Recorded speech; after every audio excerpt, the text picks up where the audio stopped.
Welcome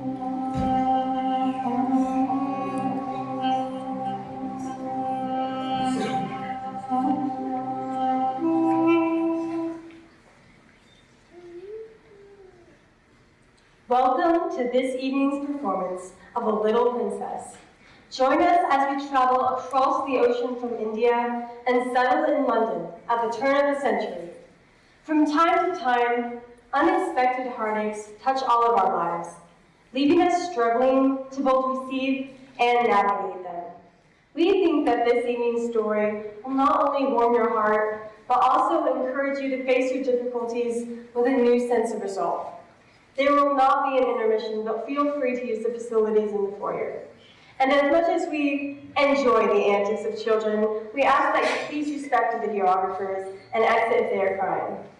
We are not personally familiar with your 21st century devices, but you are, so please silence them. Now, sit back and enjoy the show.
Once upon a time, there was a mysterious land called India.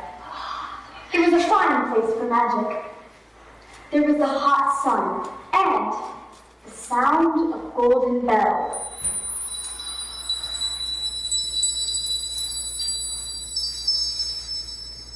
Living in this land was a beguiling princess with eyes of ebony. The princess wanted to make life easier for her subjects, for many of them worked hard, but had little. But her father, the king, had scant interest in the welfare of his country. The princess liked to go by the banks of the river, to watch the rippling water, and think of ways to help her people. For that is what true princesses do. One day, at the water's edge, she met a prince from a neighboring kingdom. He was very handsome and made the princess very happy. But, alas, the prince who had stolen her heart was her father's mortal enemy. The king had sworn, if ever he would catch his daughter with the prince, he would feed him to the tiger that lived in the jungle. Everything seemed dark and drear for the princess and her people and her prince. But just then, the headmistress found girls in Sarah's attic, even though she's been expressly forbidden to have visitors, or tell any more of her silly stories. You've had the girls up here before, haven't you? Haven't you? It's not Sarah's fault. We come to see her. Ermengarde, I remember the days when you could keep quiet, like a proper young lady. Girl!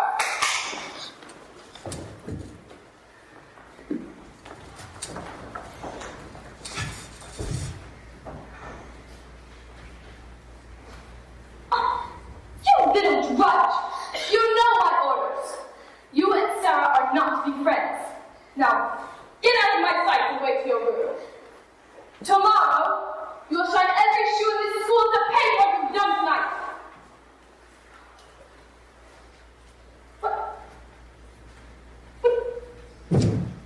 What are you doing, pray tell?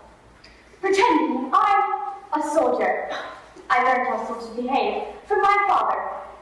They never cry or complain. They stand up tall and straight, shoulders back, head held high. I'm ready to hear my orders, sir.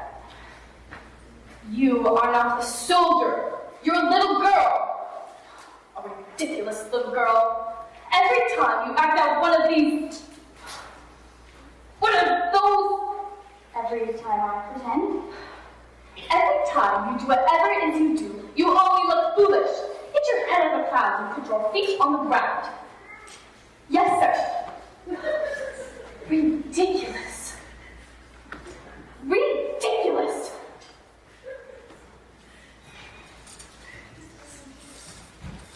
Good day. My name is Ram Das. I am a Lascar. This means that I work for a British man in India, but my employer decided to return to England. He asked me to come with him. This pleased me very much. Did you hear Sarah's words? She knows so many words. Smooth words that soothe, fierce words that pierce. She weaves words with a sorcerer's thread, and then spreads them out like dew on a spider's web. The best thing about words is that we can stretch them and stroke them into wonderful stories. Did not Sarah's story push away your worries, if only for a little while? I am quiet, but I listen much. Wonderful words whirl about me, round and round. In this way, I have come to learn many stories myself. I will tell you a story now, the best story of all. The story of Sarah Crewe and the magic. The real start of Sarah's story is not in an attic, but in India. Her father was an officer in the British Army, and her mother died when she was very small. Sarah had a deep love for her father. All English girls in India must go to boarding schools back in England. Captain Crewe put off parting with his daughter for as long as possible. But finally, even he had to agree that Sarah must return to England to get a good education. A voyage across the ocean is the second step in Sarah's saga. It should have been a wonderful journey. But to Sarah, the strong ship was like a prison. I will never forget India. I will never forget India. And she never did. Not the wind that sounds like a sigh, nor the breadth and sweep of the sky. I pledge that I will never forget India.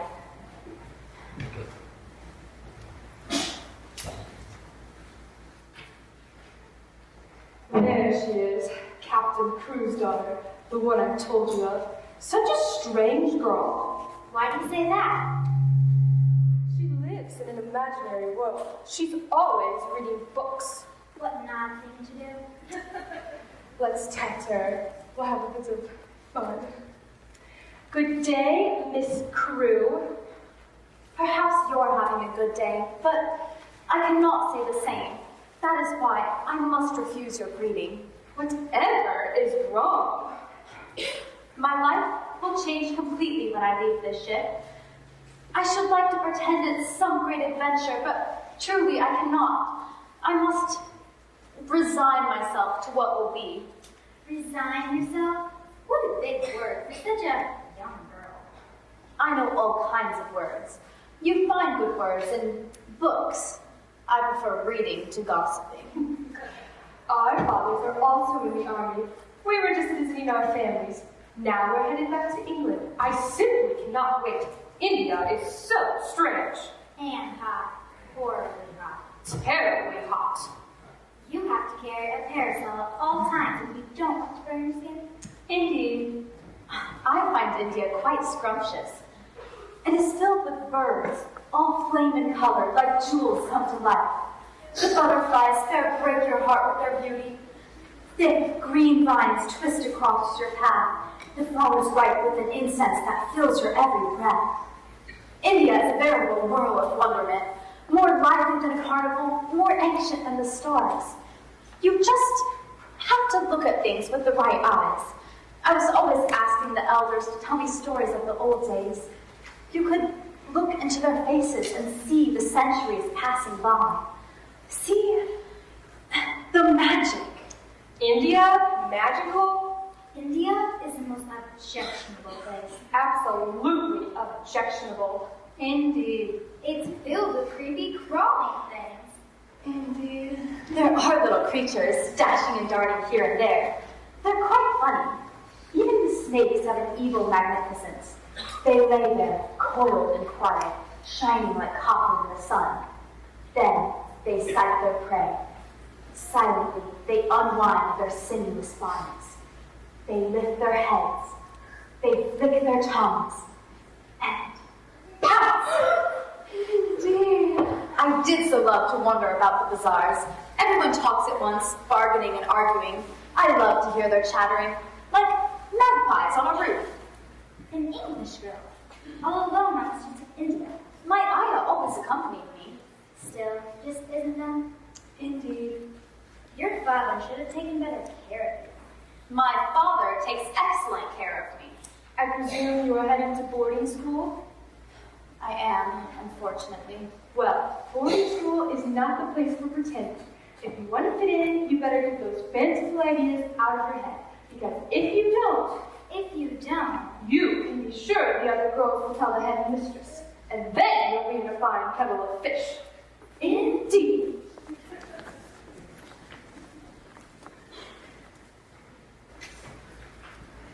Papa, do you think I'm odd? I think you're the smartest girl in the world. You're my clever little princess, and you always will I know I'm English, but I'm a part of India too. I sometimes feel as if I'm a part of every living thing. As if I've been anointed to share my stories with the world. be. And sometimes I think my little princess is a mysterious creature, who has to work to a deep recess to stand with me for a bit, and feel my life's joy. Those girls that sound like every feeling in day. Just remember, those who are smurfy, those have no imagination at all, often just at you. You must ignore them. I shall pretend them away. I'll send them straight to the dungeon. An excellent idea. And I'll send you dozens of books, cartons of books, so you can keep reading and learning and telling your stories. But you must promise me you won't keep your nose stuck in the book all the time. Sarah Crew makes a solemn vow that she will not keep her head stuck in a book. I can't ask you more than that.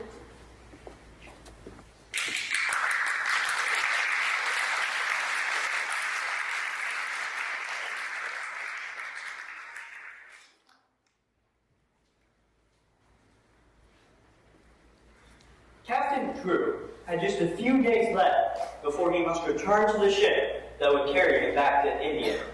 He spent these days buying presents for Sarah.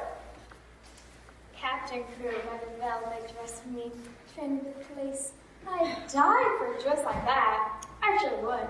Captain Crew bought leather gloves for me with real pearl buttons and oh so many silk stockings. Captain Crew bought hats for me with oh so many flowers. Captain Crew said they just come from India. I wonder, what if the girl is really the daughter of an Indian Raja? A princess? Of course she isn't. Of course not. On the other hand, Just maybe. she was certainly dressed like a princess, and she spoke so well, and her manners were so elegant. Maybe they're trying to keep her undercover. From who? The villain who's after her. She's just like the girl in my mystery novel. We must promise never to betray her. Think of it, a princess walking on our very street, into our very shops. It's almost magical.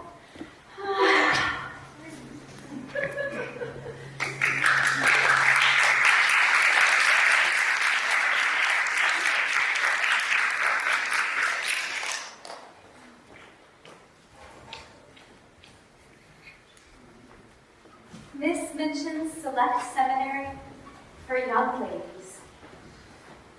I can't imagine this is my home, Papa.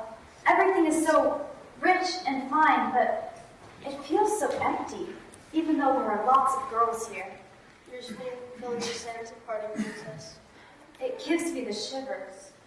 The cold seemed to seep in from the walls, snake in through the windows, and spiral in the air. I hope the people aren't as cold as the wind. Perhaps you're just used to the warmth of India, my dear. You, of course, are Captain Crew. And you must be little Sarah. And you must be little Sarah. So many parcels have been arriving, even the carbon pony. We put Sarah in her own suite, the biggest one in the school. I want my daughter to die for nothing. Just looking at her, I can tell Sarah is a very special girl. A very special girl. What are you doing here? I don't remember sending you. We just wanted to welcome our dear little Sarah. An excellent idea, Lavinia.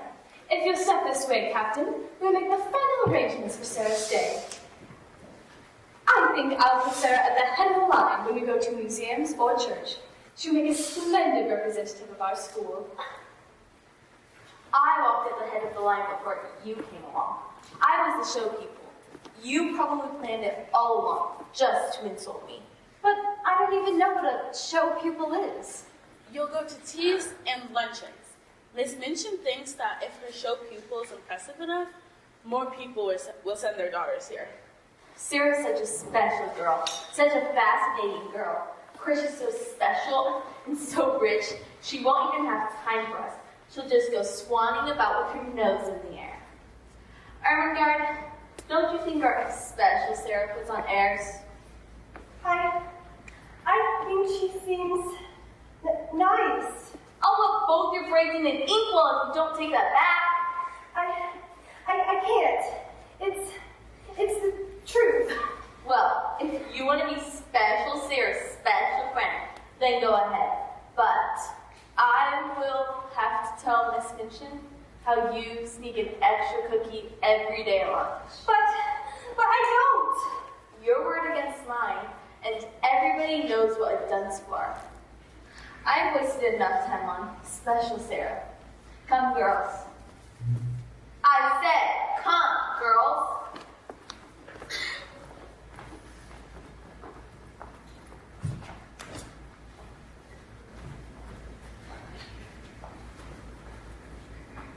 It's time, Papa, isn't it? To say goodbye. So it is. I understand, Papa. Really, I do. You can't just drag a little girl with you into war. Although, I would make a fine sight. Seated on a beautiful steed, dressed in armor, I would chase down the bad people and help the good. Perhaps if you live in your age here, that's exactly what you do. But perhaps you should write a few wrongs here. Remember India? Remember when I'm off on a mission? Remember when we pretended? That I was a soldier too, and I had to obey your orders to be brave while you were gone. Exactly right. And that's what we'll do now.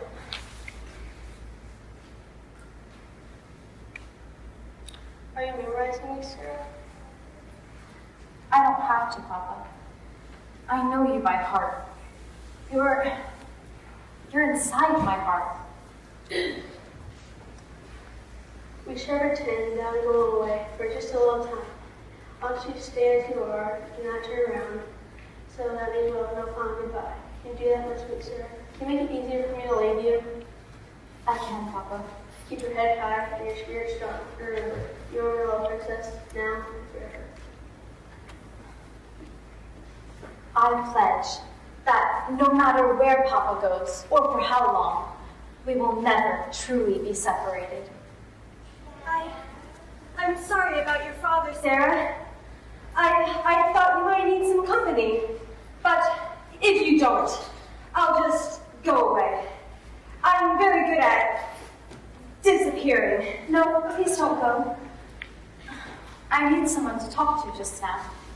You love your father very much, don't you? More than anything, and 10 times past that. My father is so clever. He wants me to be clever too. But whenever he asks me questions, I get so nervous I can't open my mouth, which makes him angry, which makes me more nervous, which makes him angrier, which makes me stupider. It's the same with Miss Minchin. When she looks down her nose at me, her eyes get black as marble, and I'm too frightened to speak. You have quite the dilemma. I don't know what a dilemma is, but if I did, I'd probably be bad at that too. A dilemma is a difficult situation, which we can change. We can? We will. Your name is Ermengarde, correct? Ermengarde. Sounds like a name in a fairy story. Ermengarde. It is sort of pretty. There. You've just taken the first step to liking yourself. You really should, you know. Like yourself. I should? You're a very likable person. I am? I'm so glad you came to talk to me. That's just what a nice person would do. And you did it. I did! Would you like to meet Emily? She's my special doll. I named her before I even saw her. How could you do that? I wanted a doll that looked like a friend. Like she could hear every word I said, understand every story I told. And I named her Emily. Papa and I went to every shop in London looking at dolls. Big dolls, small dolls, dolls made of cloth and buttons. But none of them were Emily. And then one day, there she was, Emily! She looked as if she'd been waiting for me just as I had been searching for her. Will you show me to my room? I haven't seen it yet. It's quite sublime. Exactly. Sublime. Emily should be waiting for me there. But before we go, I must ask you to be very quiet, and we may be able to catch her. Who? Emily. You see, dolls have a secret life of their own. When humans leave their dolls alone, they jump up and walk and talk and laugh powers a secret, or they'll lose them. So they fly like lightning back to their place just as their owners return. Will anything else jump around in your room? No, I'm just pretending. Is pretending very hard? No, I'll teach you. Pretending can take you right out of this world and into a better one.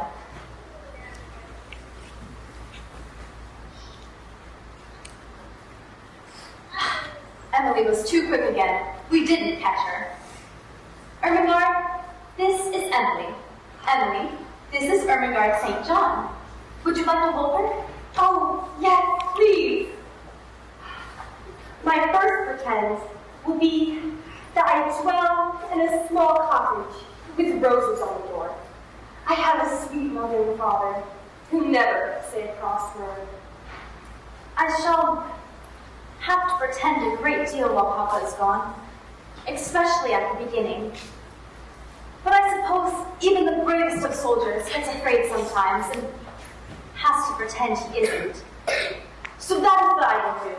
Pretend I have tremendous courage and nothing frightens me. But I have a pain in my heart, Ermengarde. I'm afraid I shall turn into a block of ice while Papa is gone. I know this isn't much to offer, but would you like to be my friend?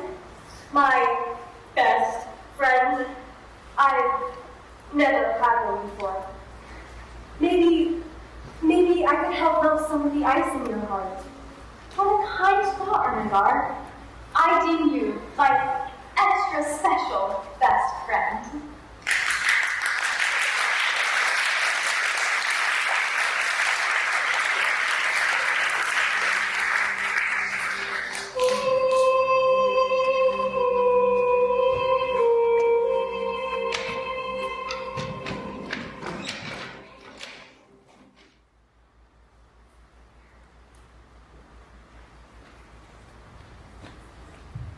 Ah, yes. Miss Lynch. Miles forward like a great ship of the sea. Don't you agree? Good morning, girls. Good morning, Miss Minchin. Girls, you may be seated. Dunderhead. Why, you must walk. You must learn to act like lady, Lottie.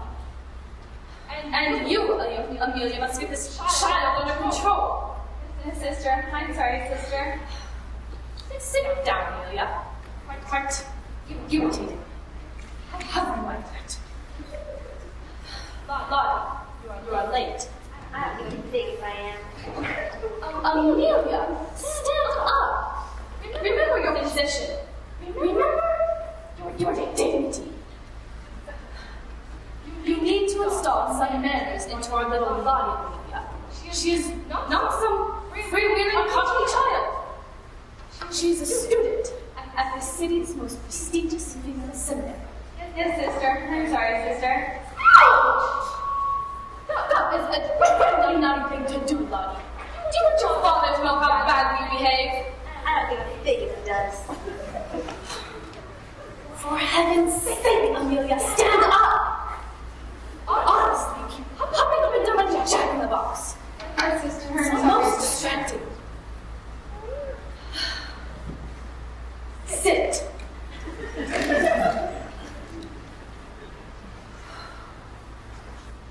Now, on to better things. I have a surprise for you today, girls. You will notice that Miss Crew is not with us this morning. A small miracle. Olivia! Manners. At this moment, Sarah is sequestered with the French tutor, as her papa has requested. She will learn French and then teach it to the rest of you. Our school will become even more selective. Yes, little Miss Crew is going to do our seminary proud. And Mitchell. Which one? Me, of course. Nobody ever asks for you. And stand up. attention. I really just want you to not waste my time again. I beg your pardon, sir. Why'd you play a silly trick? Engage me as a teacher to a girl who speaks French like Aiden? I'm not used to make do. I will make sure the story was a story in and out, up and down, and all around the city. How dare you? Pretending that you need a tutor. I didn't. I tried to tell you that. She tried to tell you, sister, she speaks excellent French. But when you wouldn't listen, she told me to tell you. But I couldn't get your attention. You said I was badly or something. And then Cousin Dufar showed up. And it was too late for anything, for everything. You did this. Especially to make a fool of me. And you. You told out my sister to go along with it. Miss Amelia is guilty of nothing. Nor am I. Papa only asked you to engage a tutor so I could have someone to speak French with. I so enjoy it, and Papa enjoys pleasing me.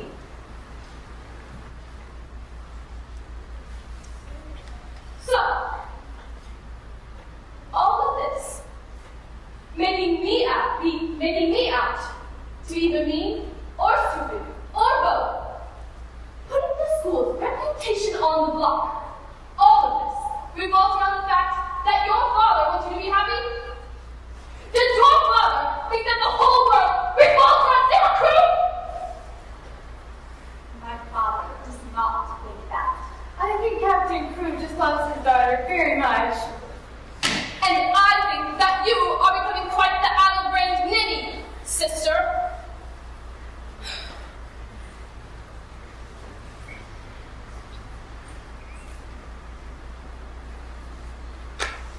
Class dismissed. Far too upset to teach today.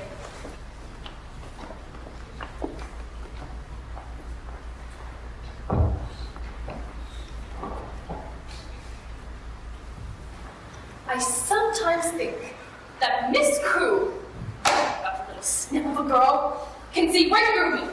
Perhaps she can. She seems to know things the others don't. I think she's quite wise. Nonsense. What to do? What to do? Shall I punish her? Her father dotes on her. If she doesn't like this school, he'll send her elsewhere. And his money. Keep an eye on things today, Amelia. I have something. I'll try, sister. I suppose that's all I can ask. Whatever is going on, Lottie? Lottie, you ruined our game! I don't give a fig for your game. And we don't give a fig for you. Just keep quiet. No one's in for you wailing. You little brat! Come on, Lottie is a brat. Ow! Well, she might be a bit of a brat. My goodness. I had to see what. Not a what, a who. Did something terrible happen to you? Is that why you're screeching like a monkey in a tree? Lavina slapped me. We were playing our game. Stitch cost. It wasn't a slap. And even if it was, I would entirely justified. Really, Lottie, you're just making something out of nothing. My somethings are never nothings. Whatever she wants, she gets. And why shouldn't I? I have no mother. I haven't a mother either. Really? My mother died when I was very young. I've decided that she's an angel now. Your mother is most probably one too, Lottie. Perhaps they're friends. That's what people always say to me. Your mother's an angel now. Then they show me pictures of women in their nightgowns with a pair of wings stuck on. None of them look real. That's because they aren't real. I've spent a great deal of time pondering heaven, considering, deliberating, and I believe I've come to know a great deal about the place and the angels. You see, I believe heaven is a vast city surrounded by a grand wall made of glistening pearls. There is peace there and true understanding. There are fields flowers everywhere, and the children love to race about. For in heaven, everyone is strong and healthy. In heaven, no matter how one looks, everyone is beautiful. And everyone talks to one another. For in heaven, everyone speaks the same language. And they laugh, too, for there is much happiness in heaven. So many people said so many things to me after Mama died, but none of them made me feel any better. Sarah, you make heaven seem like a real place, where real people might live. Ha. Sarah doesn't know anything about heaven or angels any more than the man in the moon. Hush up, Lavinia. It was the most wonderful story I've ever heard about heaven. And it's made Lani feel better. Are we having pretend time again? Girls, all of you into the library. Amelia will help you choose something suitable to read. Not fairy tales. You'll each read one chapter, and you will read 2 chapters. Come along, girls. Shall I walk at the head of the line? I suppose. I'm so glad you came here, Sarah. I think I might be a bit better behaved now, but I still don't give a fig for Lavinia.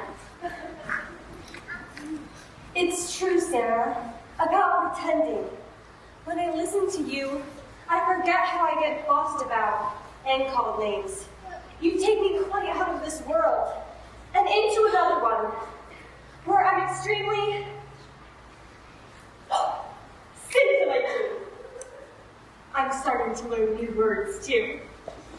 Oh, hello. Oh, miss, I'm so sorry For what? for listening to your young ladies and not being quick about the duties. Who are you? This is Becky, the scullery lady. I do other jobs too. Make the fires and clean the grates and scrub the floors and wash the dishes. The kitchen folks say my last name is this and that. Like, Becky do this, Becky do that. I ain't supposed to talk to any ladies. Please don't tell Miss Minchin. Never. I'm a bit like you, miss. Oh, I don't mean I'm a lady. But my man is gone too. I should have liked his story. I'd like to think my man is in heaven too. I know she is. Becky, what are you doing here? I asked her to stay so we could talk for a bit. How very nice of you, Sarah. But Becky has strict orders about her behaviors. She's not supposed to mingle with any of the students. She didn't. I made her talk. Take your broom and sweep the kitchen. Sarah, I know you're new here. Things were probably more relaxing ago. Why, you probably spoke to your servants. But that isn't how it's done here. Here, Becky is kept in her place and out of sight. Is that clear? Yes, Miss Minchin.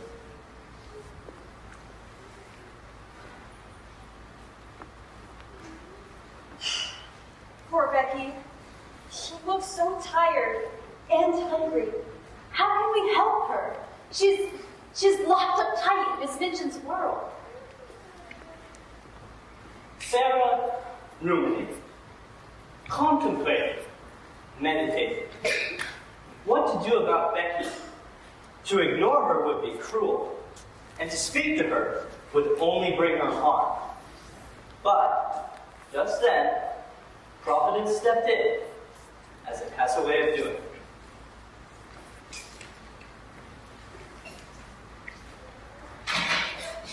Oh, miss, I beg your pardon, but I was so cold and the room was so warm.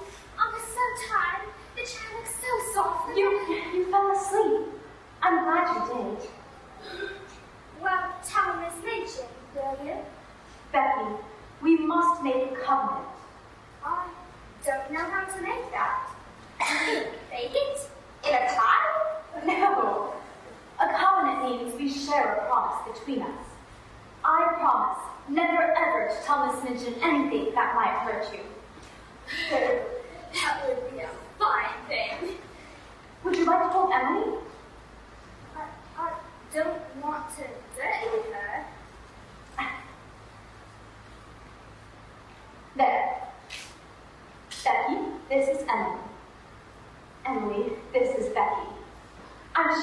shall be great friends. But she ain't a real person, is she? No, but sometimes I pretend she is. It helps to take away some of the loneliness. Illness? Lonely? How could you ever be lonely, sir? Your room is like a palace. Oh, I would trade it all away, Becky, to be with my father. Are you done with your chores? Can you repose for a while? I could if I knew what it meant. It means I'd like you to sit where it's warm and keep holding Emily. That's if I dirty the chair. I shall clean it. What if someone sees me? The hallway is quiet. Everyone's asleep. I'll let down the last note back.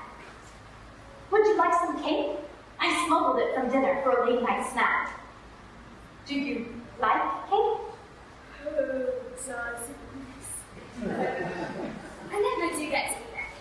Sometimes I pinch a bit of dessert if the cook or maid ain't there. I'm going to bring you dessert every night. You need a champion, Becky, and that is what I shall be. I'll slay the dragons for you. I shall be King Arthur, or Lancelot, or a brave princess. Your words are so beautiful, miss, but I can't make head nor tails of them. You need someone to make your life better. I've seen you sometimes, hiding here and there while I'm spinning a tale, sweeping ever so slowly to listen to the end. I sometimes pretend this. I pretend I live in a warm house with two lovely parrots. I toast my feet every night by the fire, and I get to take a bath once a week. My clothes are silky and soft, and my man smells like the flowers. She brushes my hair every night, 100 times. I know it's a solid, silly thing to think of. Coal dust on my face and wearing patched up clothes. Oh no, Becky, it's quite wonderful. Every night you shall come here, like now, have a bit of dessert, and get some rest wrapped in a warm blanket. You know, Becky, you and I are really just the same. Girls who have lost their families. You're my champion, Sam. Really, truly. You've given me the world tonight.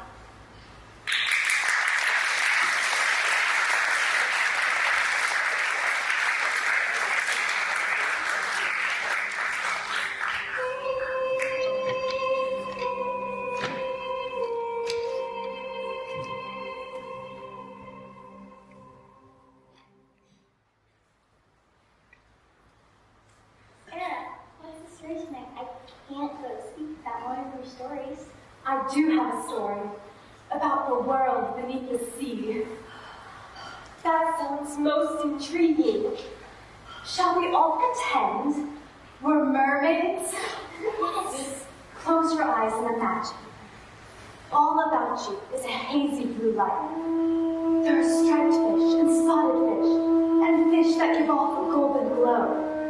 The grasses wave gently, and the mermaids chase each other through the undersea grottos.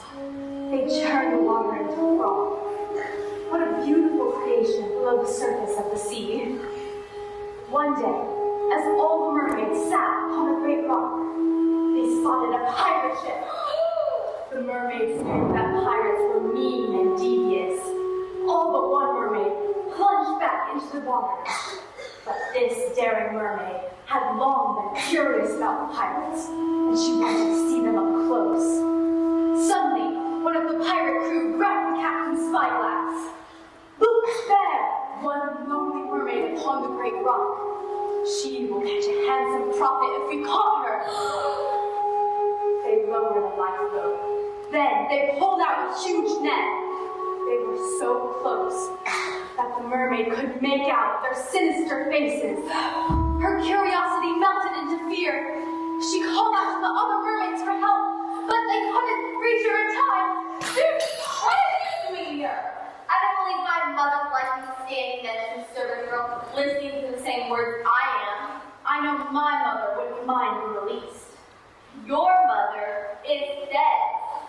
That was very cruel of you, Lavinia. Becky, you may remain. Let's get on with the story. Would you like to go to faraway places, Miss Amelia? I think I should. I know I would. I've never said that to anyone before. I would love to have a great adventure, but if I listen to Sarah and learn how to pretend, I can go any place I want, and maybe someday go for real. Goodness, I finished a whole speech without sputtering. Or stuttering, nor getting red in the face. Sarah, you have brought us a great gift. The art of dreaming, of believing that we all have a story, and all our stories are important. Madam Mermaid. I must admit, sometimes when I'm telling a story, I actually forget where I am. I actually see and feel like I dwell with the pharaohs in ancient Egypt, or perhaps I'm a centurion in the Roman army. Their stories seem more real to me than the school or the city or anywhere. I actually feel as if I'm part of everyone's world. What a wonderful thought, a magical thought. How shall we end the story? Don't you know?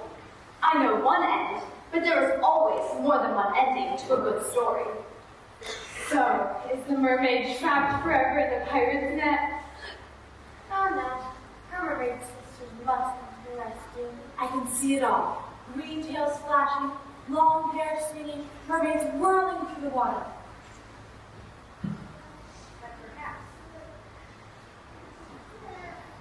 But perhaps the pirates some more men. Evil men with rings in their ears and swords on their belts. Maybe one has a patch over his eye and a parrot on his shoulder. They try to throw it over all the mermaids. And then an octopus comes along and wraps its long arms around the pirates and drags them to the bottom of the sea. The mermaid is free, and she and her sister start singing again. That's wonderful, Miss Amelia. It was quite good, wasn't it? What is Becky doing here? I gave her permission to stay. Oh, did you? How very nice. You'll leave at once, Becky. Amelia, you were supposed to bring Sarah to me, but apparently you got as carried away as the rest of them. You completely forgot my orders, as usual. I don't forget things nearly as often, sister. I didn't get carried away. I know Sarah's stories are pure gobbledygook. Sarah, you have entertained us with your pretense, but now I have a story to tell you. Your father just wrote me about his new partnership. There will be a letter for you too soon. It seems that Captain Crew was recently visited by one of his friends from boarding school days. The friend has asked Captain Crew to become his partner. Partner in what? It is rude of you to interrupt, Lottie. Spare us, Lottie. We all know you don't give a fig for being rude. I don't give a fig that you know I don't give a fig. Captain Crew's partner bought a tract of land, half of now which belongs to Captain Crew. On this tract of land, they have discovered diamond mine. Come, dear. We must discuss plans for your coming birthday. Your father wants you to have the grandest of parties. Sarah's father will be rich as a king now. Sarah really will be our little princess. Just think of the brave miners with their picks. Think of them traversing through the labyrinths and tunnels and secret passageways, down to the deepest depths of the earth to find the jeweled chambers. It's like something from the Arabian Nights. I think it's awful. Maybe Sarah and I will have a diamond mine ourselves. And me too. I won't be left out. You never are, though we do try. You don't really think Sarah's gonna have time for you now, remember? Of course she will. Tom Rock, She'll be so busy with her balls and picnics and parties and balls and luncheons, she won't even have time for us. While we sit here with our dusty old books. Do that again, Lydia! And I will haul your hair out!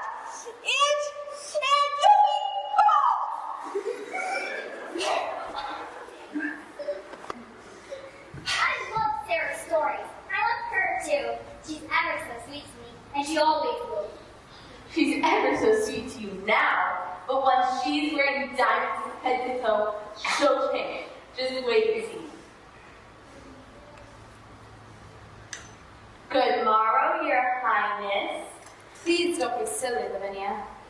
I'm sure Miss Minchin will want us to address you like that now. She'll be pleased to have royalty in her school. Oh, there isn't. There's just me. And I'll be just the same as I was before the diamonds. Really? I think you got yourself all cut out to be a princess. I heard you talking about it with that doll of yours. Emily. Emily. Lavinia, have you been snooping in Tara's room? I just happened to be passing by unrecognized and she was talking with that doll of hers. Emily. Emily. She talks quite energetically about being a princess. It's true. I do pretend sometimes with Emily about being a princess. Oh, but I don't do it to be grand. I think about all the things a real princess would do. Picking out ball gowns and counting out tiaras. No, a real princess cares for her subjects. She makes sure they have enough food to last through the winter. She makes the laws fair for everyone. My father says a real princess keeps her spirit strong and rights the wrong she sees. That's what you've done here. You've helped Lottie not to be so unhappy. And Ermengarde not to be so shy. And Miss Amelia not to be so frightened. And Poppy not to be saying. The truth is, Sarah's pretense are her gift to us. The truth is Miss Minchin is being nice to ever so clever Miss Sarah Crew because of her father's money. If he ever lost his fortune, it'd be interesting to see how our Miss Minchin would treat her special little show girl.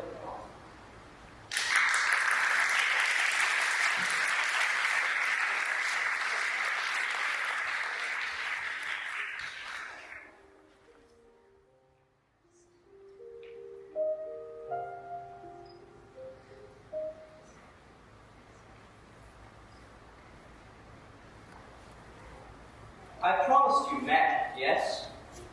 Surely diamonds are magical. They promise so much. Glittering riches, wealth beyond compare. And then men claw through the rock to find the white fire. Then one by one, their fingers are pried away, their dream dashed on the hope of some improbable scheme.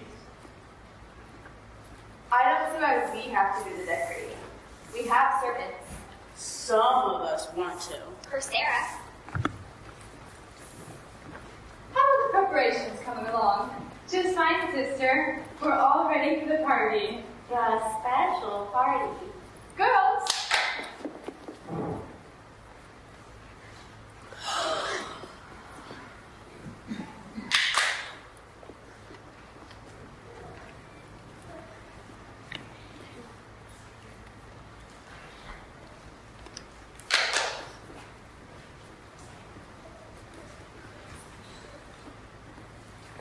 Madi instança como essa aqui. What is she? She's my friend. My special friend. She is most certainly not your friend, Sarah. Especially now. Sister, at Sarah's party, shouldn't she be able to select the guests? You may stay, Becky. You look reasonably clean. Becky is to have the biggest piece of cake. Take over, Maria. And please, don't let things get out of hand. Never. Oh, this will be fun. Let's start Sarah's celebration. Ermengarde, light the candle.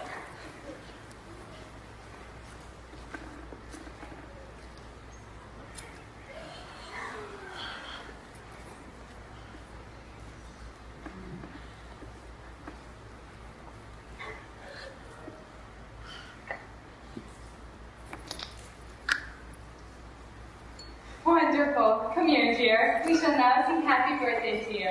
And then you can make a wish and blow out these candles. Then we can cut into this delicious cake. What does she have to wish for? She has everything.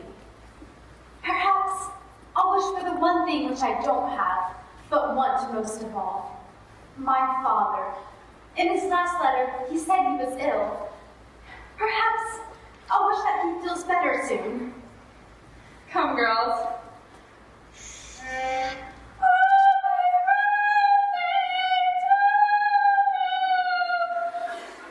Let's try again. Happy birthday to you. Happy birthday to you. Happy birthday to you. Girls, you will go quickly to your rooms. The rest of you back to work. Amelia, you may go as well. No, I shall stay with Sarah. I have a feeling she needs a friend right now. Sarah, this is Mr. Barrows, your father's solicitor. He has received a letter informing us of a situation that has arisen. What situation? There are no dynamites. There never were any dynamites. Captain Green is forever taken in by a clever swimmer. You will not be receiving a check from Captain Green this month, Mr. Midget, or ever. But, what about the rest of his fortune? You poured it all into the mines. His money is gone. Gone? Oh, gone.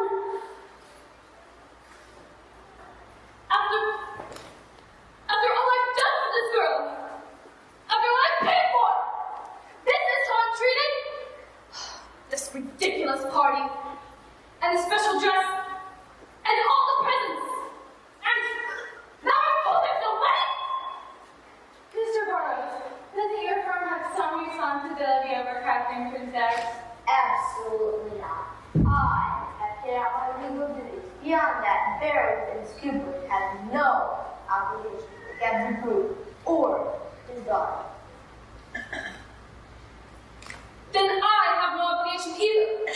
I've been robbed and cheated and made a fool of. I have a mind to turn you into the street right now. No, sister. I wouldn't do that, Mr. Midget. Word might get out about how you made one of your pupils bigger. I suggest you keep the girl and then she seems a healthy child. You should be able to get a good deal of work out for a good day. There must be some mistake. In his last letter, my father said he was ill, but surely he's recovered by now. And when he returns to London, he'll straighten everything out about the mines and the money and go fetch a dark dress from one of the servants. Sarah, your father will not be returning. Ever. He is dead. He died of a brain fever. You are completely alone in this world.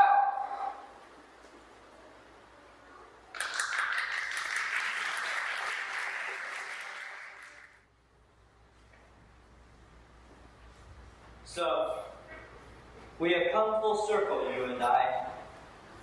We are back where we began. The girls sent scurrying out in this pitiful attic. Sarah's story, the last story she would ever tell to the girls, unfinished. It's easy to be nice to people, Emily. When everything is given to you, but when everything is taken away, that's the challenge. We've been snatched from the soft world we felt in and thrown into a desperate prison. All that I know is gone. You got me, Miss Sarah, for always. So I do. Thank you, Becky, for reminding me. I'll show you it's not bad, I know. But I was hoping you'd tell me how the story turned out. You know, with the prince and the princess, and the king and the tiger. You shall have to finish it for yourself, Becky.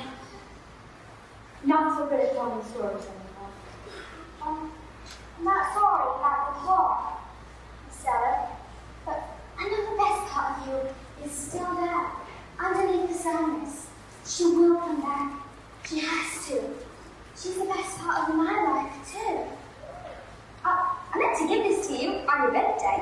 See, it's a pincushion. Miss Amelia, she gave me the flower. She gave me the pins too. It helped me spell out Happy Birthday on it. It's quite wonderful. It just be a trifle, miss. No, it's a gift beyond compare. You made it with your own two hands. That I did, though my hands aren't pretty to look at. Your hands are like mine. We work hard, and that is an honorable thing. We've come back, Sarah. We had to. Even though Miss Minchin told us we couldn't even look at you. We can't even breathe the same air as you. I don't care.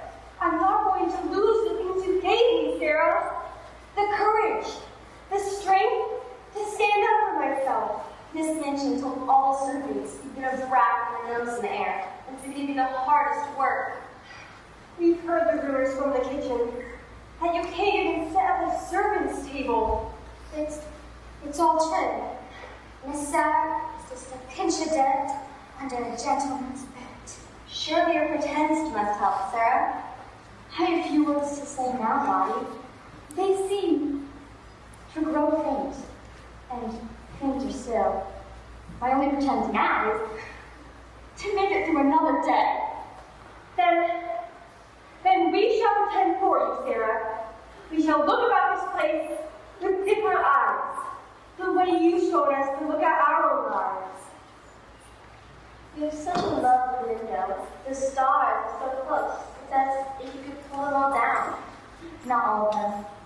Just one special star. Papa's star. Sometimes, if people poke their heads up through the attic window, it's quite funny to see them pop up like puppets. My favorite is a large family. How big are they? They're not big. There's just so many of them. I counted the parents and 8 children so far. You live in a nest, Sarah, with trees and birds. That would be your pretend. I'm not in a nest, but locked away in a cell. I know. Perhaps in the Bastille? Is that a place? It's a prison, a famous prison, in Paris. Let me help you tell the story, Sarah. The French Revolution is rising and roaring all around us. The common folk have thrown the nobility into the Bastille. The poor hate the rich because they treated their servants like slaves. But as wealthy as you are, Sarah, you treated your servants well. Still, you're tossed into this dreadful cell. I know. Becky is with you. I mean to pretend. You're talented and clever and beautiful. All heroines are beautiful. I know. Ermengarde and I smuggle you food and warm clothes. So we're heroines too. And beautiful? Of course. I love being a prisoner with you, miss, and being beautiful and all. But I don't feel right being your equal up. To be a servant, miss, that's what I want. All right then, you may be my handmaiden. You will brush my hair and care for my jewels.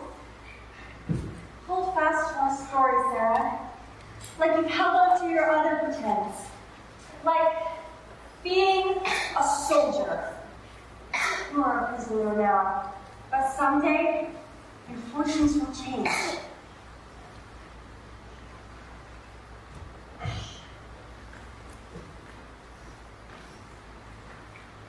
When the girls came back to see me tonight, Papa, it gave me a spurt of happiness, a thought of hope.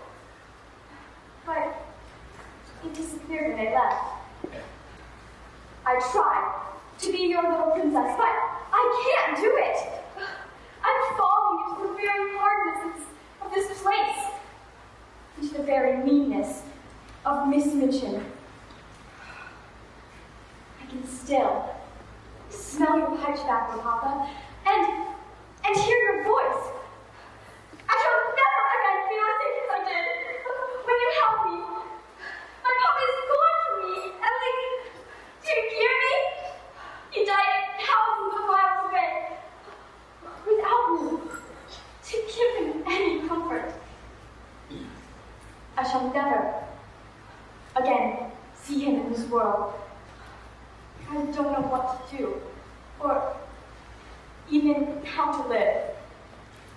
I didn't think anyone could take away my stories, Papa.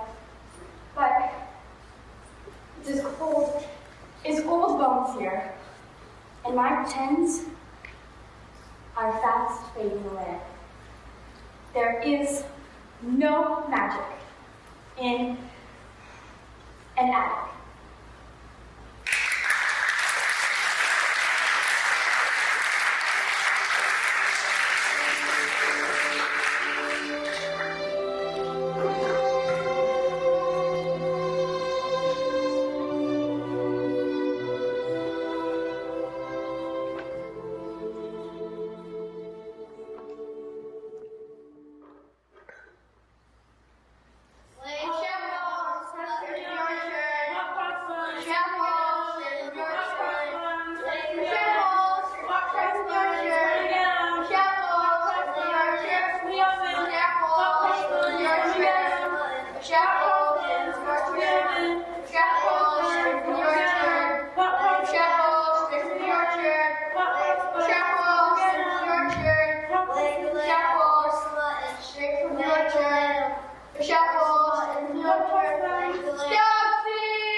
Of all the things that Sarah Crew was forced to do, running errands was the worst. The streets were dirty and damp. The mud was thick. People stared at her, full of pity, and that she could not bear. She walked through the mist and fog, head down, eyes on the ground, heart beating in shame. Hope gone. But then, one day, Providence stepped in, as it has a way of doing, for coming down the street were some of the large family.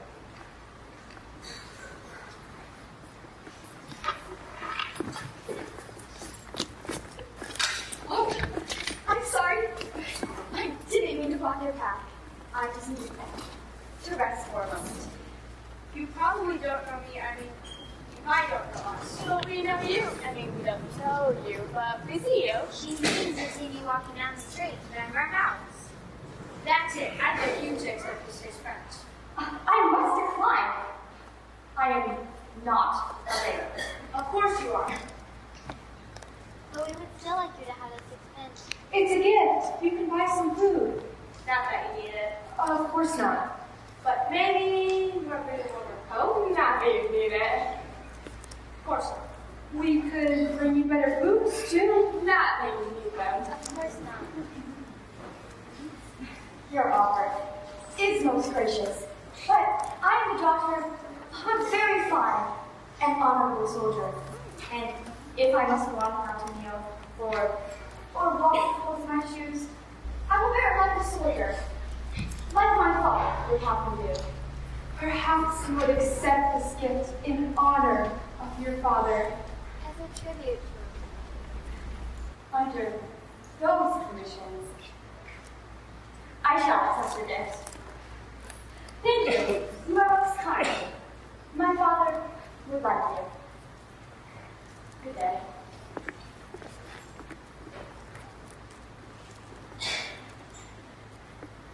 She's definitely not a beggar. No beggar ever talks like that. She's so fair of face, even under the dirt and soot, I could see it. She behaves like a lady, born and bred. She looks woefully tired. But when she walks by our house, she looks in and smiles. She is someone. I know it. Everyone is someone. How do you know?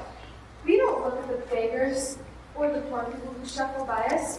We don't think of them as real people. Even our own servants, we treat them kindly, but we know nothing of their lives. It never occurred to us they might have hopes and dreams, just like us. From now on, I shall treat everyone as if they really are someone. Sarah did not know that the large family wondered about her just as she wondered about them. They called her the girl who was not a beggar. Are we ready again for Providence to stir the waters?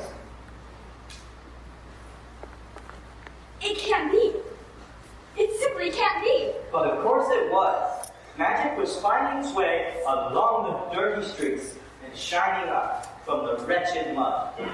I resolved not to send my success. But here's 4 pence. I can buy 4 buns. And if it was just there. Oh, but what if someone dropped his coins and is coming back for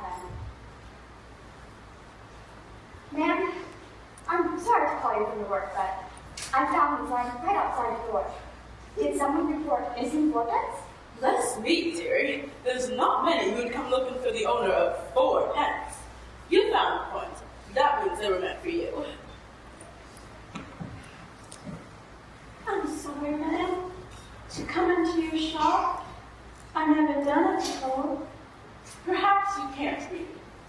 No beggars in this establishment. I'll follow you no more. I just wondered if you or the miss had any spare coins. Even just 1 or 2. Or maybe some more bread. A moment ago, I wouldn't have had any coins to spend. But now I do. 4 pence. I'd like 4 buns, please. 2 buns apiece. 1, 2, 3, 4. Bless me, I've had a good day. 5, 6. There you go. 6 buns. Been enjoying this all. Thank you. Here, come outside.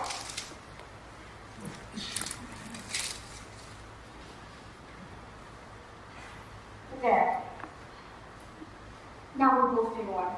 Well, almost warm.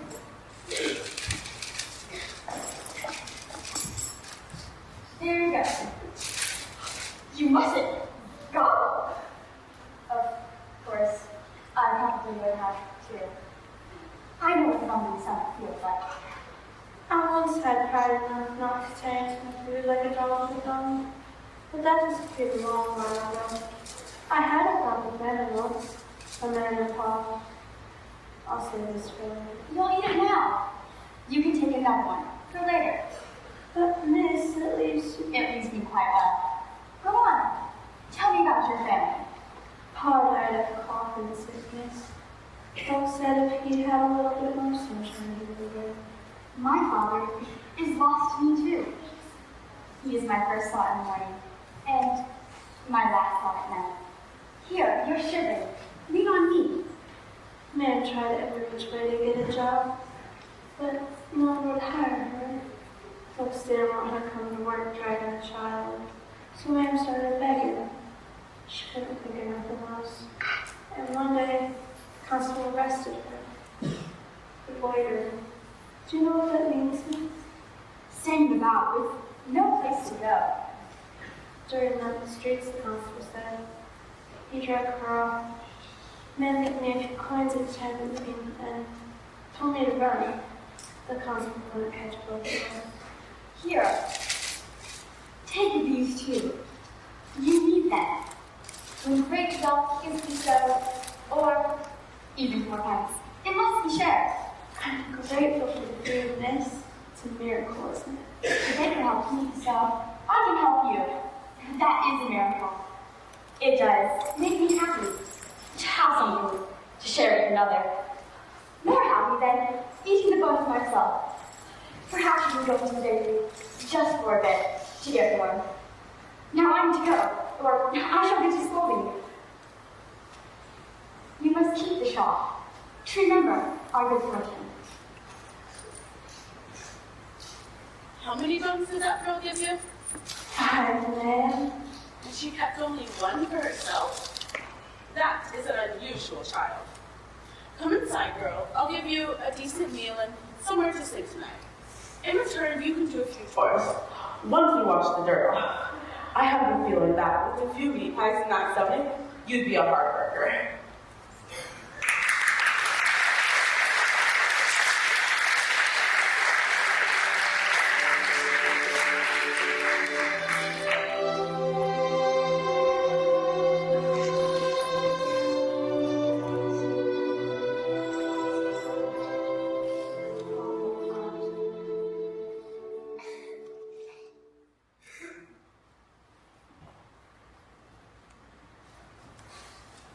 sunset at night. My sunset. Because I'm the only one in the house who can see it. Only I can see the crimson clouds melting and drifting, changing into mountains and castles and fields of fleecy sheep. But tonight is different. Tonight the sky is purple. It makes me feel special. No, it makes me feel as if something special is about to happen. Excuse me, miss. Oh, you are a Lascar? I am indeed. My name is Ram Das. You're my neighbor. Me and my employer moved in here yesterday. I'm Sarah. It's so good to see you. It makes me think of India. Who's your employer? Is he an army officer? Maybe a merchant. Is he young? Is he old? Would you like to come in? Is it too difficult? No, indeed. I can flip it easily. This is where you live? Yes. This is my cocoon. Mr. Thomas Carrisford is my employer. He's English, but he lived in India for some time to attend to his business. He's a good man, but he's been ill for some time. He needs much rest. He's on a search. He has just one sliver of a chance in this vast universe of finding the person he is seeking. You have a monkey! We do indeed.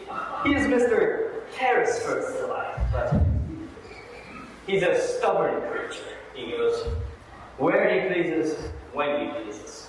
Perhaps. What does it be someday? Perhaps at his own time and pleasure. Me and my employer moved here because my employer is fond of the Carmichael family. Oh, the large family. That's what I call them, because there are so many of them. They always seem so happy together. Yes, they do. I stopped by your window to tell you that a large mouse was rooting around in my room, and when he saw me, he scurried across the ledge in your lodgings. Melchizedek. And that's what I've named him. And I are compatriots. He is always hunting for food to feed his family. I give him what comes I can. I'm usually hungry too. Miss Minchin does not feed you? Not really. I have to depend on the scraps the cook leaves out for me. Some nights she does, some nights she doesn't. Miss Amelia smuggled me food when she can.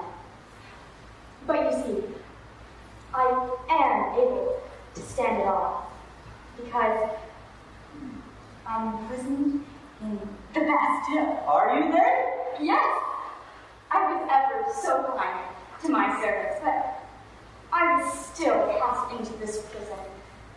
It's dark and damp and dank. Slimy water slides on the cracked wall, and the floor is stone. But in spite of all this horror, you still stay strong. Yes, you were a kindred spirit. I knew it. That's why I told you my pretend. Ah, yes. You know the secret, as I do. The world rests on stories, and everyone has a story. When I was first put up here, I thought I'd lost the power of pretending. That it made me not myself. But perhaps the pretends are coming back. Sometimes. Pretend I'm a thick rug on the floor, and a carton full of books. I curl against the soft cushions and read as long as I like. My bed is covered with soaking film, and there's a fire blazing in the grate. Ah, yes. That would be a fine chamber. I will tell Mr. Carrisford about the pretence that will push away the darkness for a little while.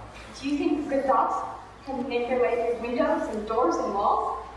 I do, for I've seen such things in India. I believe our thoughts are stronger than brick and mortar. Then I shall think good thoughts about your employer. Good night. Oh, please do come again. I get lonely up there sometimes. I shall certainly come again to this prison in the sky.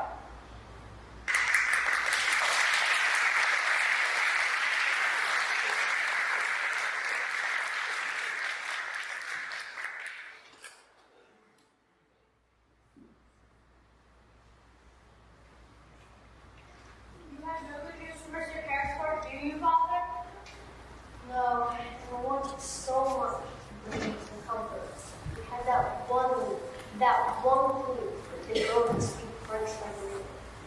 I was so hopeful that Paris would be the end of her search. I can see it in your face, Carmel.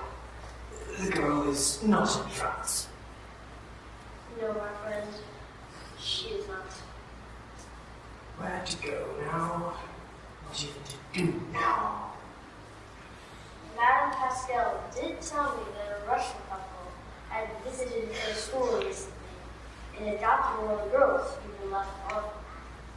Russia, do you think that right where the girl is? I think I must find out. If your father has no objections, I will send him out to me as my emissary. Can I ask you to do that for me, Roman? Journey so far away. Of course, one of my own children were missing. I was searching till I found her. You've been good care for many years, and I can't do anything else for you. Thank you for you, for your help. This search has consumed my life. My search has become my life. Perhaps we'll be bizarre, Papa. Don't be silly, Nora. The baby will ride the sleigh through the snow. It all sounds so romantic. It's not romantic, it's sad. My practical Janet. It is sad. A man searching the world for one child. One solitary child in a universe full of children. I must know Mr. Harrisford.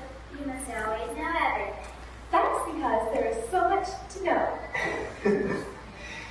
Agreed. Ask me anything you'd like.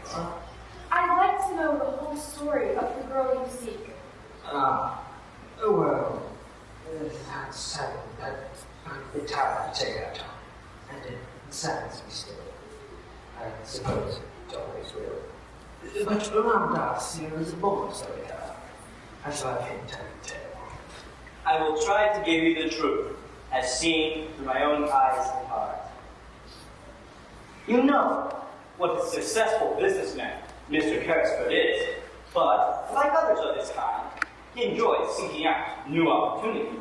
So should I. This is not your story, Nora. But it is, in a way. Real love, true happiness. I think we all search for such things. Mr. Carrisford was approached by a man who claimed to have several tracts of land containing diamond mines. Naturally, Mr. Carrisford was most intrigued. I was so sure of success, I even asked my old friend from school days to become my partner. He already had plenty of money, of course, but the thought of diamond mines stirred his spirit. We both poured our fortunes into the venture, and at first it seemed the man we trusted was a fraud. We were told there were no diamond mines, and never had been. Perhaps because of this disappointment, Mr. Carrisford and his partner became ill with jungle fever. It is a common thing in India that affects the brain as well as the body. Mr. Carrisford's partner was the sickest. His body was worn out, his spirit broke. He was half mad. He raved on and on about his daughter, his little princess, but he gave us no information about where she could be found, what country, or what school.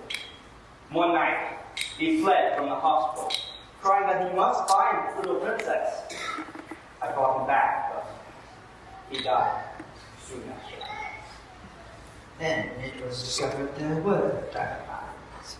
The man we had trusted was honest. It just taken him longer than he expected to find the treasure. I can't say anymore. What haunts Mr. Carrisford is that his partner died, thinking that he was a fraud, thinking that he had left his daughter at the hands of an unkind world. And I did.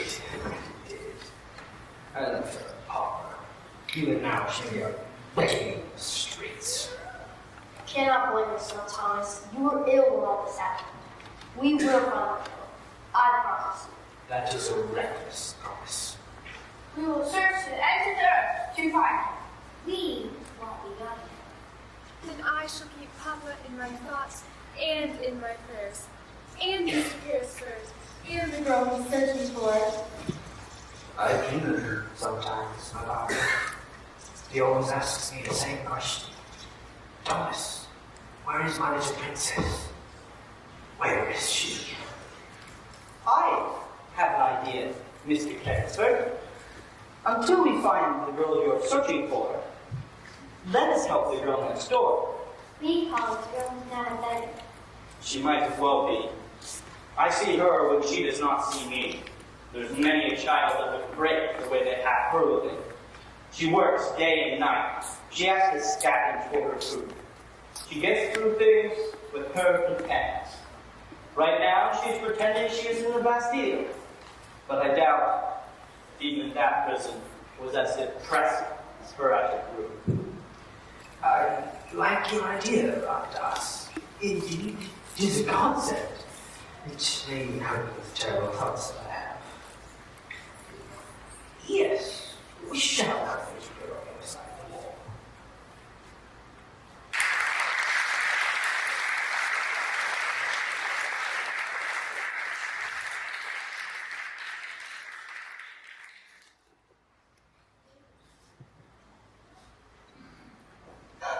Surprise, Sarah!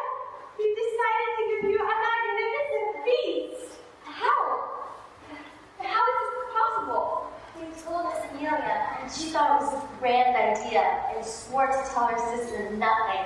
Miss Minchin never comes up here. And everyone else is asleep. My mother sent me this huge hamper full of treats. We searched all around the attic for the cups and plates and such. Becky told us how it is. You were so strong for so long. But now you're so weak and weary. I know.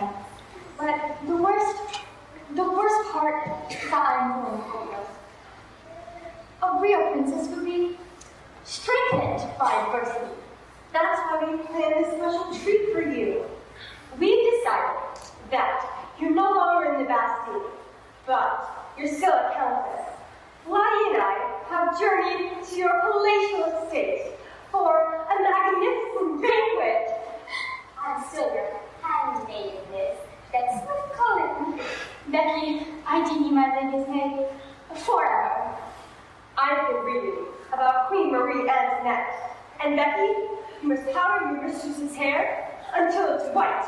You must make it so high she can barely get through the door. You shall paint her lips and cheeks with rouge and add two beauty marks. Let's pretend after we eat. Meat pie. Grapes. Jelly rolls.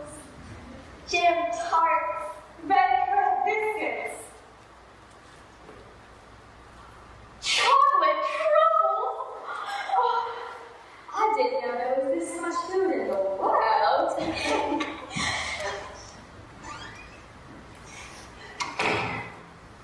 It's Miss Minchin. I told you, Miss Minchin. I told you they were planning something. I heard them whispering. Even when Lavinia told me, I didn't believe her. I couldn't imagine such flagrant disregard of the rules. Becky, you will leave this house tonight, immediately, with no references. Miss Minchin, you cannot punish Becky. Oh, can't I? It was all my doing. All my idea. All my food. Pish posh, Ermengarde. You're not smart enough to hatch a plot like this. Oh, yes, I am. My father says that I am quite the smartest girl in the world. And I am certain that you are nothing but a howling, confidant, sucker, traitor. Ermengarde, what do you think your father would say to you about language like that? I think he would say, I was quite correct to stand up for the rights of the less fortunate. Insolent! That's what you are. All of you! Insolent!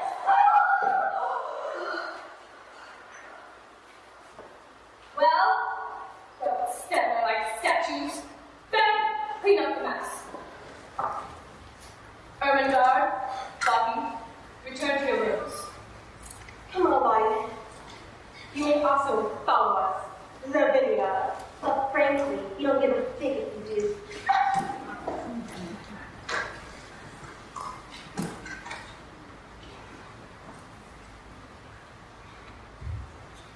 You shall have nothing to eat tomorrow, Sarah. That will be your punishment.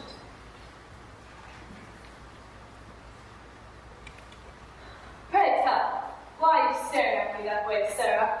Has my face gone green? I wonder what my papa would say. If he could see me now, see this room, see you. But your papa is dead, isn't he? You can wait forever, my dear, but no one is coming to your rescue.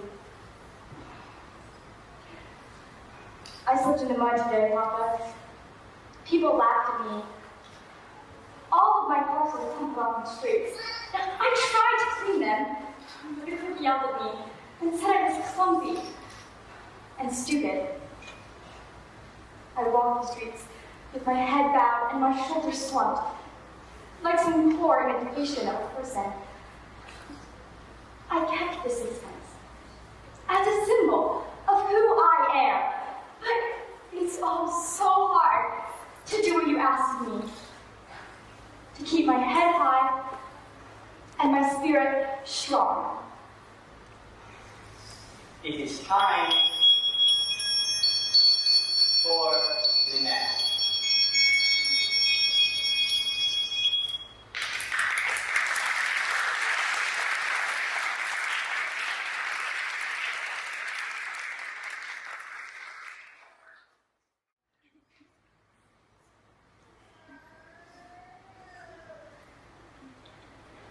At first, I thought I was dreaming. I was so warm, and I could smell toast and bacon. But the food was really there. All of it on a beautiful table, covered with a snow-white cloth. I called Becky to join me. It was a true feast. I learned that word last night. There was a warm, soft carpet under my feet. In the corner was a carton full of books. There were large, soft cushions on the floor to curl up and read. My bed had a silver cover. There was even a fire in the old rusty grate. Actually, it was everything I dreamt of having. But who put it all there? I don't know. There was just a note to the little girl in the attic from a friend. A friend! I'm a friend beyond these walls. Perhaps I have a life too. Beyond my chores, outside of this house. Whatever happens today won't seem near as awful. I'll just remember sitting before a warm fire and thinking everything come. I told everyone about last night. Your silly party. I didn't think it was silly. I thought it was grand. I wish I'd been invited. They didn't get to eat any of the food. It's awesome. You look so happy. It's a trick. Or something. You should be absolutely miserable knowing what you're facing.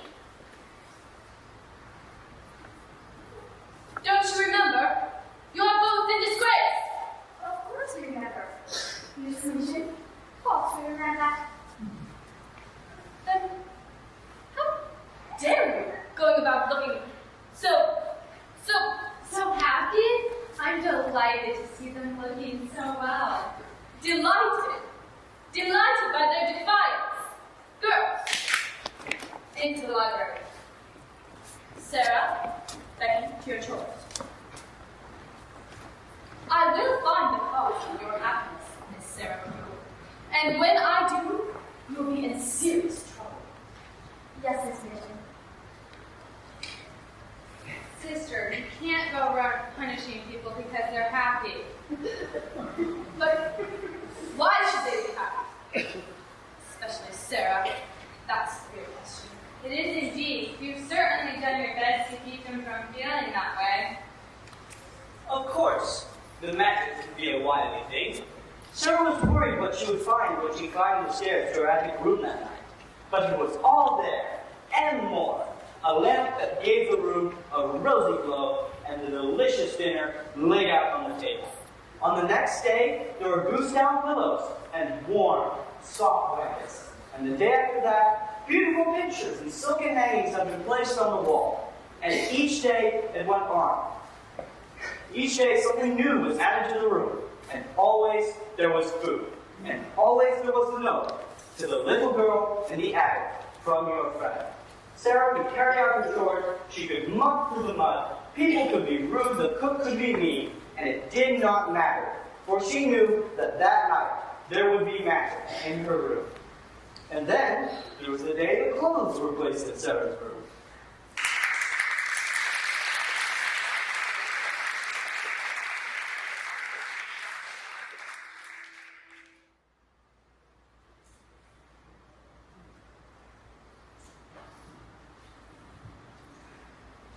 Where did those clothes come from?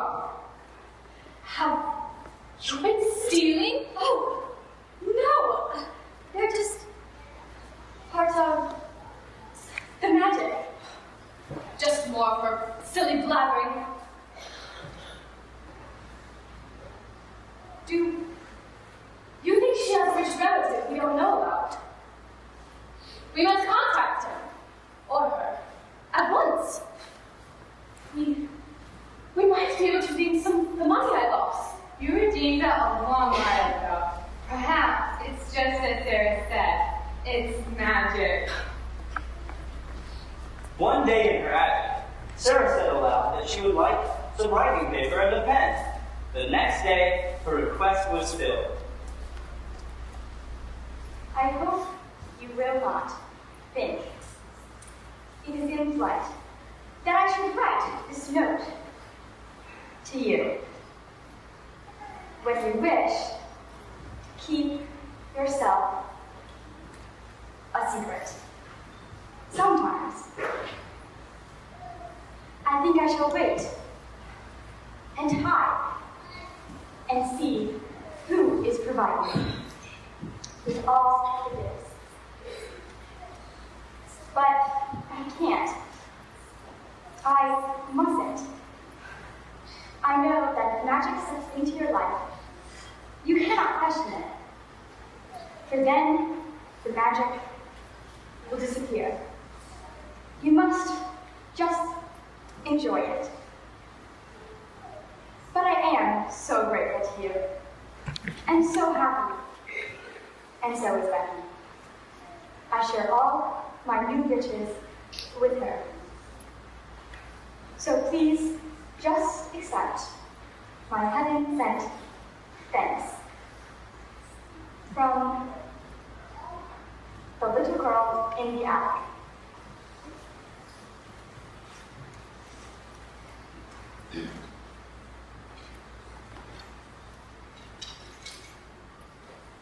The next day, the note was gone.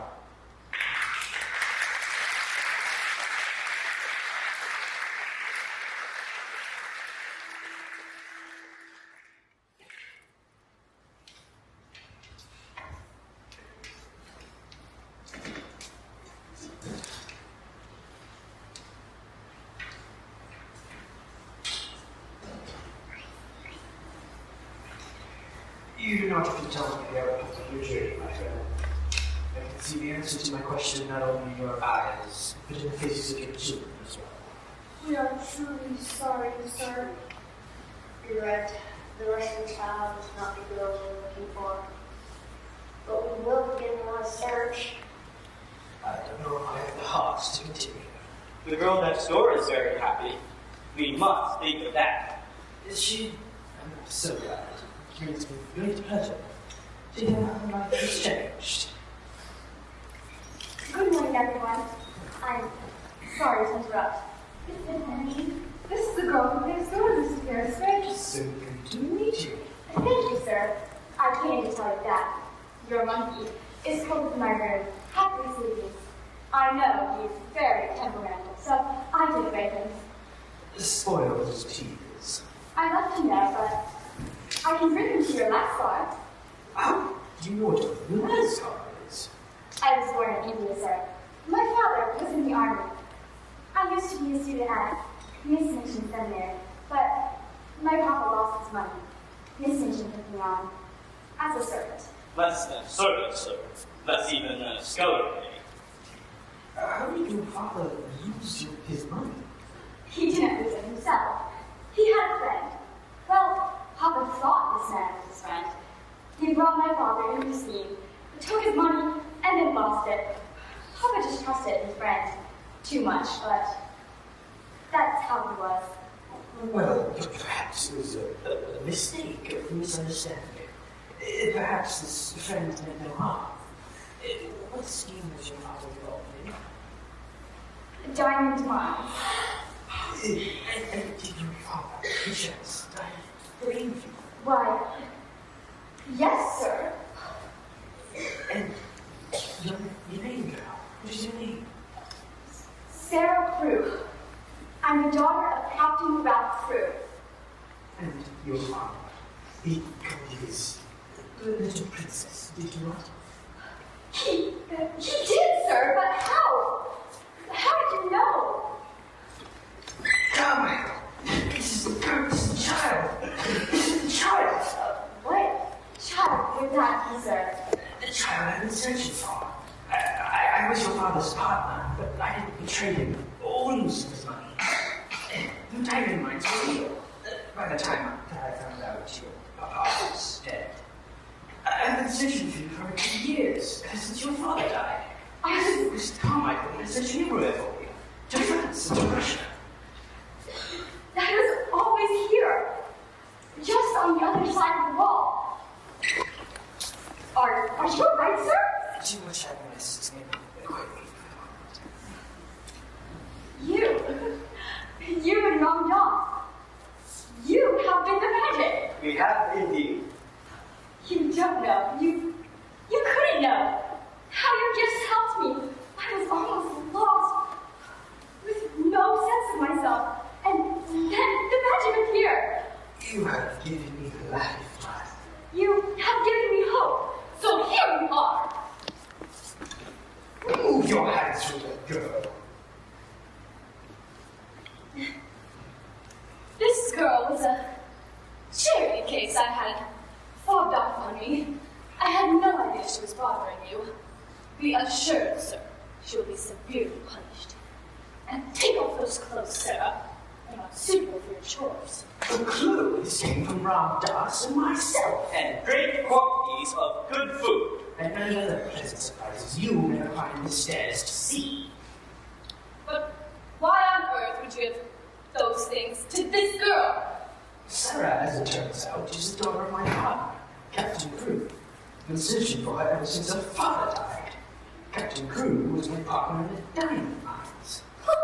So you're the swindler. He is not a swindler. There never was a swindler. The mines are real. But my papa died before Mr. Carrisford could tell him. So, all of her father's money from the mine. All belongs to Sarah. Of course, her fortune has increased quite a bit over these years and will continue to do so. Sarah, dear. I haven't spoiled you, I know, but I was always fond of you. Were you? I didn't notice that. It's time to come home now, Sarah. You'll be visiting Mr. Carrisford later. Sarah is home, Mrs. Mitchell. I will be her guardian. Captain Crew left his daughter in my care. I will not allow her to leave my school. And her money shall be placed in my bank account. I'm quite sure I have the law on my side. I believe the law will be on Mr. Carrisford's side, sister. I'm so happy for you, dear. Sarah was never anything but good and clever, and would have repaid you any kindness, but you didn't show her any. I hope Mr. Carrisford spreads the tale of how you treated Sarah all about the city. But when the full pupils are taken away? I hope they are. Then we can start anew. I know you have a heart, Maria mentioned, the kind that beats away in your body. But your real heart is squeezed so tight, no love can come in and no joy can seep out. But perhaps we can try to pretend or two and see if that helps.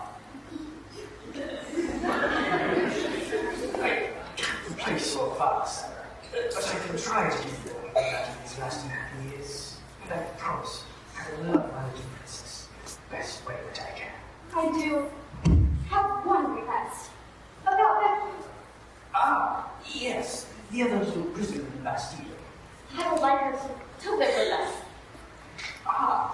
Well, she shall be your personal assistant.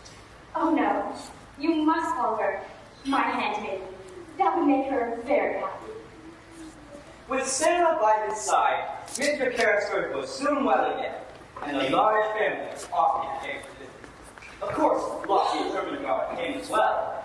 Sarah no longer needed Emily and gave her the locket. Eventually, all the other girls trooped into the mansion to see Sarah.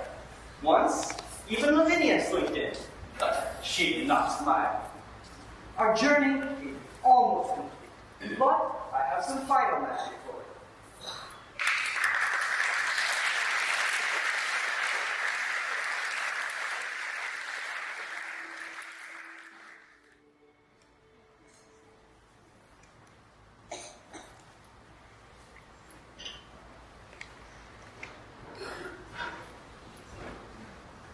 Leslie, what can I do for you two?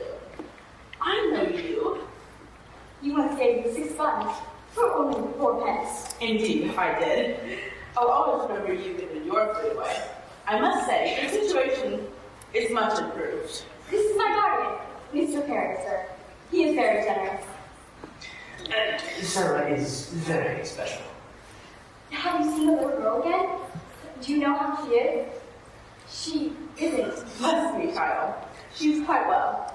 Anna, I started out giving her odd jobs, and now she's my assistant. Bless me, things didn't go well for both of you. You the girl who gave me 5 buns and only took one for yourself. I can never forget you. I have an idea, ma'am. Bless me, dearie. It's Mrs. Brown. Mrs. Brown, I thought perhaps Anna could pass out bread and biscuits to children on the streets and eat a good meal. I thought she might like to do it, since we both know how it feels to be hungry. It would be my delight to pay for it. I should love to do that. And I should like to keep the shawl too.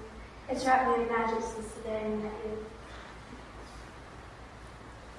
I discovered several things since last we were together, Papa. I've learned it's better to be a princess outside of the palace than inside. Outside, you can see suffering and sadness and try to help the people. I'm fast as a new champion of the poor and downtrodden, Papa. As you said I would be. So many children on the streets of London need my help. I thought my heart would break convincing you, but instead, it grew and stretched. The more I came to love Becky, the more love I had for Ermengarde, and Lottie, and Ron Doss, and Miss Amelia, and the little baker girl, and now Mr. Carrisford. Most of all, I've learned that the best magic comes from within. It's what we use to fill the empty places in our soul. And never had Sarah Crewe looked more like a princess than she did just then.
Thank you for joining us for this evening's program.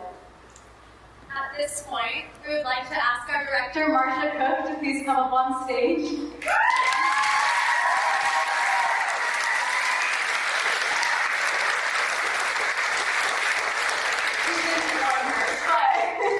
We'd just like to take a quick moment to recognize her for all of the hours and so much hard work she pours into this. As us, and to help us grow to be better actors and actresses, but also just people, and to be a better cast together. So we really appreciate her.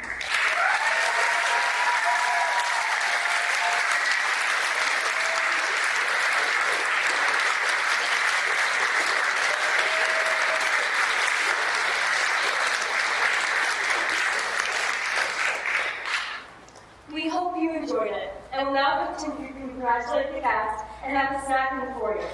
There are obviously costs to these productions, so you'll find a donation box at the beginning of the snack line. Please respect connected facilities by not bringing food or drink back into the foyer. Cheers, mate.